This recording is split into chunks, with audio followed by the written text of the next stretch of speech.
Hello everyone, welcome to my YouTube channel PCB doses. इस YouTube channel पर आपको PCB की जितनी भी वीडियोस होंगी फिजिक्स केमिस्ट्री बायोलॉजी की 11th और 12th क्लास की अपलोड हो जाया करेंगी और आप उनको देख सकते हैं, उनसे पढ़ाई कर सकते हैं। अगर आपको पर्सनल वीडियो कॉल सेशंस चाहिए ट्यूशन के तो फिर आप मुझे मेरी जीमेल पे कांटेक्ट कर सकते हैं। Thank you. अब मैं स्टार्ट करती हूँ इलास्टिसिटी चैप्टर से। तो इलास्टिसिटी चैप्टर में हम सबसे पहले देखते हैं कि इलास्टिसिटी होता क्या है।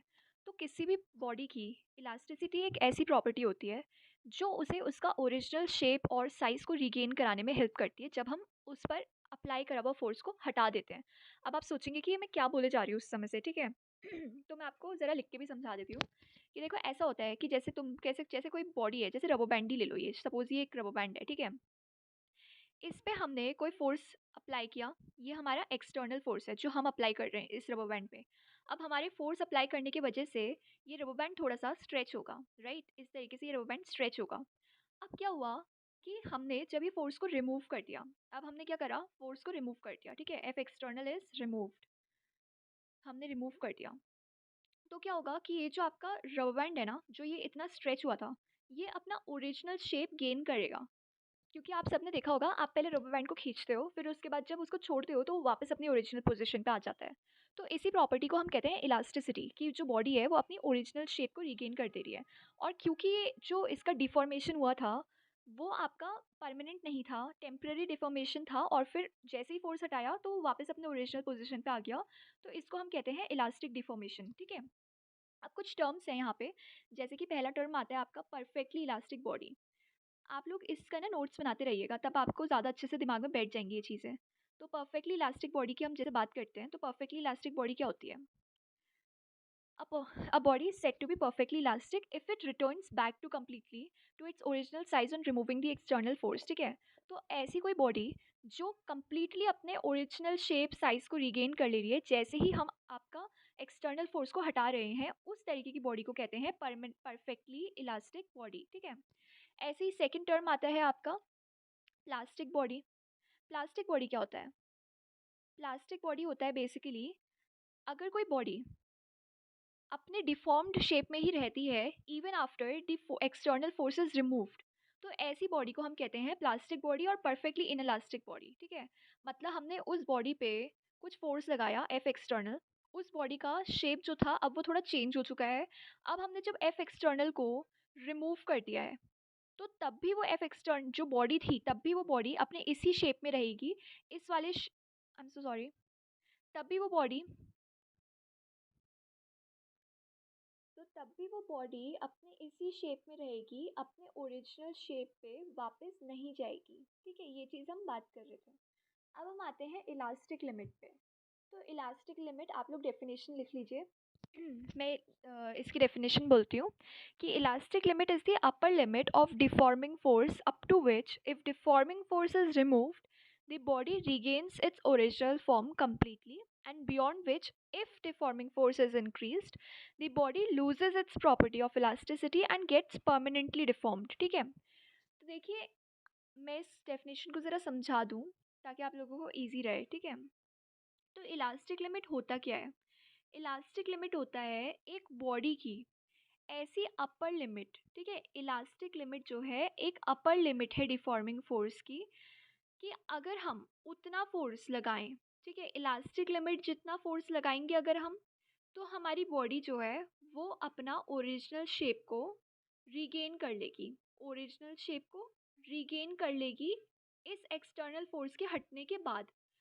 बट अगर हमने क्या करा, हमने एफ एक्सटर्नल को बड़ा कर दिया उसकी इलास्टिक लिमिट से, एफ एक्सटर्नल को हमने बड़ा कर दिया उसकी इलास्टिक लिमिट से, तो क्या होगा, बॉडी जो होती है does not regain its original shape, ठीक है। तो बॉडी अपना ओरिजिनल शेप को रीगेन नहीं कर पाएगी क्योंकि हमने उसकी इलास्टिक लिमिट से एफ एक्सटर्नल को बड़ा कर दिया है। तो वो उसमें परमानेंट डिफॉर्मेशन हो जाएगा और वो परमानेंटली डिफॉर्म हो जाएगी, ठीक है। तो अब क्या कह रहे हैं, देखो कह रहे हैं कि इलास्टिक लिमिट जो होती है ना, वो बॉडी की एक ऐसी प्रॉपर्टी होती है, मतलब इलास्टिक लिमिट जो होती है वो बॉडी की प्रॉपर्टी होती है, ठीक है। बट जो इलास्टिसिटी होती है वो बॉडी के मटेरियल की प्रॉपर्टी होती है, ठीक है। तो ये आप कुछ नोट्स करके लिख लीजिए, नोट्स बना लीजिए। और पहला पॉइंट लिख दीजिए कि इलास्टिसिटी किसकी प्रॉपर्टी है। इलास्टिसिटी है आपकी बॉडी की प्रॉपर्टी। और इलास्टिक लिमिट है आपकी, इलास्टिक लिमिट है आपकी मटेरियल ऑफ द बॉडी की प्रॉपर्टी, ठीक है। मटेरियल प्रॉपर्टी है इलास्टिक लिमिट, ठीक है। ओके, अब क्या कह रहे हैं, देखो अब नेक्स्ट चीज़ आपकी क्या आती है कि जितनी भी रिजिड बॉडीज़ होती हैं हमारी, वो सारी की सारी इलास्टिक होती हैं कुछ पर्टिकुलर एक्सटेंट तक। इसका मतलब ये है कि अगर हम उनकी डायमेंशंस को चेंज करें स्लाइटली, मतलब हम उनकी डायमेंशंस को स्लाइटली चेंज कर सकते हैं बाय पुलिंग और पुशिंग। बट अगर हम बहुत ज़्यादा फोर्स लगा देंगे तो उनकी डायमेंशन परमानेंटली डिफॉर्म हो जाएंगी, जो रिजिड बॉडीज़ होती हैं उनकी, ठीक है। और कोई भी बॉडी परफेक्टली इलास्टिक नहीं होती है, कोई भी बॉडी परफेक्टली प्लास्टिक नहीं होती है। सारी की सारी बॉडीज़ जो होती हैं नेचर में वो इन दोनों के बीच में लाई करती हैं, ठीक है। तो when the elastic behaviour of body decreases, उसका प्लास्टिक बिहेवियर इंक्रीजेस, ठीक है। तो मैंने आपको 3 पॉइंट्स बोले। पहला पॉइंट मैंने आपको बोला कि इलास्टिक लिमिट जो होता है, इलास्टिक लिमिट जो होता है वो किसकी प्रॉपर्टी है, बॉडी की प्रॉपर्टी है। और इलास्टिसिटी जो होती है वो किसकी प्रॉपर्टी है, वो आपके मटेरियल की प्रॉपर्टी है, ठीक है। मटेरियल प्रॉपर्टी है। इसके बाद मैंने आपको सेकंड पॉइंट बोला, जितनी भी रिजिड बॉडीज़ होती हैं, जितनी भी रिजिड बॉडीज़ होती हैं वो सम एक्सटेंट तक आपकी कैसी होती हैं, सम एक्सटेंट तक आपकी कैसी होती हैं, वो आपकी इलास्टिक होती हैं सम एक्सटेंट तक। मतलब हम उनको पुश और पुल करके उनका डायमेंशन थोड़ा सा चेंज कर सकते हैं, पर अगर ज़्यादा फोर्स लगाएंगे तो वो परमानेंटली डिफॉर्म हो जाएंगी। तीसरा पॉइंट मैंने आपको बोला कि कोई भी body, no body is perfectly elastic और परफेक्टली प्लास्टिक, ठीक है, और परफेक्टली प्लास्टिक। तो ये मैंने आपको 3 चीज़ें बोली जो आपको नोट करनी ज़रूरी है। अब हम आते हैं हमारे सेकंड चीज़, सेकंड टॉपिक पे, जो होता है आपका stress and strain. Stress and strain. तो देखो स्ट्रेस क्या होता है, सबसे पहले स्ट्रेस है आपका फोर्स पर यूनिट एरिया, ठीक है। अब कौन सा force per unit area, restoring force per unit area. मतलब ये आपका कोई रबर बैंड है, ठीक है। आपने इस बॉडी पे कोई एफ एक्सटर्नल लगाया इसके इलास्टिक लिमिट तक, ठीक है, ताकि अपना शेप और अपना ओरिजिनल शेप और साइज रिगेन कर ले, ठीक है। तो इसके इलास्टिक लिमिट तक आपने एफ एक्सटर्नल लगाया, तो ये एफ एक्सटर्नल जो होगा, अब देखो हमने एफ एक्सटर्नल बाहर की तरफ लगाया है, तो न्यूटन के थर्ड लॉ से हमें पता है कि every action has an equal and opposite reaction. तो इसका जो एफ रिस्टोरिंग फोर्स लगेगा वो कैसे लगेगा, अंदर की तरफ को लगेगा। यहाँ पे मैंने थोड़ा टेढ़ा एरो कर दिया है। तो हमने ये बॉडी है, ठीक है, हमने इस पे बाहर की तरफ को एफ एक्सटर्नल लगाया, इसका एफ रिस्टोरिंग कैसा लगेगा, अंदर की तरफ को लगेगा। अब हमें पता है कि एफ रिस्टोरिंग जो है वो equal and opposite to the F external है, मतलब ऑपोजिट डायरेक्शन है, ठीक है। तो ये जो इसका इंटरनल रिस्टोरिंग फोर्स लग रहा है वो इसका फोर्स पर यूनिट एरिया, जो इसका फोर्स लग रहा है रिस्टोरिंग फोर्स, उसी को हम कहते हैं स्ट्रेस, ठीक है। तो हमने किसी बॉडी पे एफ एक्सटर्नल लगाया, उस बॉडी ने एफ रिस्टोरिंग फोर्स अपना प्रोड्यूस करा पर यूनिट एरिया, ठीक है, and that is called as its stress. तो हम स्ट्रेस की डेफिनेशन लिख लेते हैं, चलो। स्ट्रेस हमारा क्या होता है, F restoring force per unit area, okay. और इसको हम सिग्मा से डिनोट करते हैं, ठीक है। कैसे डिनोट करते हैं, सिग्मा से डिनोट करते हैं। अब क्या कह रहे हैं, अगर कोई भी परमानेंट डिफॉर्मेशन नहीं है, ठीक है। अभी हमने बात करी, एक नॉर्मल चीज़ बता रही थी मैं अभी तक, ठीक है, कि आपका जो स्ट्रेस होता है वो आपका होता है एफ रिस्टोरिंग पर यूनिट एरिया। ये आपका तब भी वैलिड है जब आपका परमानेंट डिफॉर्मेशन हो रहा है, और तब भी वैलिड है जब आपका परमानेंट डिफॉर्मेशन नहीं हो रहा है। पर अगर अगर आपका परमानेंट डिफॉर्मेशन नहीं हो रहा है ना, तो हम क्या कहते हैं कि हमारा जो एफ रिस्टोरिंग फोर्स है वो हमारा एफ एक्सटर्नल फोर्स के बराबर हो गया है, इसी इसी वजह से कोई परमानेंट डिफॉर्मेशन नहीं हो पा रहा है। तो इस वजह से हम स्ट्रेस का एक और फॉर्मूला बना देते हैं, external deforming force, external deforming force per unit area, ठीक है। This is your next formula for stress. अब क्या कह रहे हैं, इस एक्सटर्नल फोर्स की वजह से देखो जो हमारा एक्सटर्नल डिफॉर्मिंग फोर्स लग रहा है ना, उस वजह से हमारा क्या हो रहा है कि शेप ऑफ बॉडी, मतलब shape of the body change हो रही है। तो इसका मतलब कि कुछ स्ट्रेन भी प्रोड्यूस हो रहा होगा। देखो स्ट्रेन क्या होता है, अब आपकी नेक्स्ट टॉपिक है स्ट्रेन का। तो स्ट्रेन क्या होता है बेसिकली, जो उसकी कॉन्फ़िगरेशन में, मतलब उसके डायमेंशन में, उसके कॉन्फ़िगरेशन में जो चेंज आया, डिवाइडेड बाय जो उसका ओरिजिनल था। तो स्ट्रेन बेसिकली एक रेशियो है, ठीक है। सॉरी, स्ट्रेन क्या है आपका, स्ट्रेन इज योर रेशियो। किसका रेशियो, उसके चेंज का डिवाइडेड बाय। तो स्ट्रेन क्या है, एक रेशियो है। क्या है, एक रेशियो है। किसका रेशियो है, चेंज डिवाइडेड बाय ओरिजिनल। ठीक है, बस इसको ऐसे याद रख लो, चेंज डिवाइडेड बाय ओरिजिनल, कि जो चेंज हुआ और जो उसकी ओरिजिनल कॉन्फ़िगरेशन थी। ठीक है। हाँ, अब इसमें एक चीज़ और बतानी थी मुझे, कि जो आपका स्ट्रेस होता है ना, वो आपका फोर्स पर यूनिट एरिया होता है। तो इसका आपकी क्योंकि देखो फोर्स पर यूनिट एरिया मतलब यहाँ पे रीस्टोरिंग फोर्स आएगा ऑब्वियसली, ठीक है। एंड इसका आपका एसआई यूनिट क्या बन के आएगी, फोर्स की unit Newton divided by area की यूनिट मीटर स्क्वायर। तो हम इसको क्या लिख सकते हैं, न्यूटन, व्हाट दी हेल, ये क्या हो गया। तो इसको हम क्या लिख सकते हैं,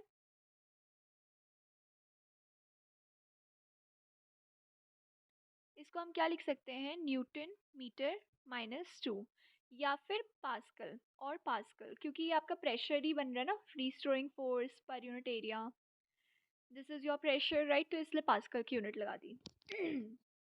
ओके, अब हमारे जो स्ट्रेस और स्ट्रेन होते हैं ना, वो हमारे बेसिकली 4 तरीके के होते हैं, ठीक है। सबसे पहला आता है आपका स्ट्रेस में, हम स्ट्रेस की बात कर लेते हैं, चलो। सबसे पहला स्ट्रेस आता है आपका क्या, लॉन्गिट्यूडिनल स्ट्रेस। कौन सा stress, longitudinal stress. Longitudinal stress क्या होता है आपका, कि लॉन्गिट्यूडिनल स्ट्रेस क्या होता है, कि जैसे आपके पास एक कोई रॉड है, ठीक है, या फिर कोई भी एक ऑब्जेक्ट है, अलोंग द लेंथ हम ले रहे हैं, ठीक है। अगर कोई भी एक ऑब्जेक्ट है, हमने इस ऑब्जेक्ट को एफ एक्सटर्नल लगाया और इसमें कुछ हमने डिफॉर्मेशन कराया, ठीक है। अब क्या होगा, ये ऑब्जेक्ट इस तरीके से था और इसकी लेंथ थोड़ी सी इंक्रीज जाएगी और ये थोड़ा पतला भी हो जाएगा, let me make it some पतला। तो ये इस तरीके से इसकी लेंथ हो जाए, मतलब इसके साइज में ऐसे चेंज आएगा, राइट।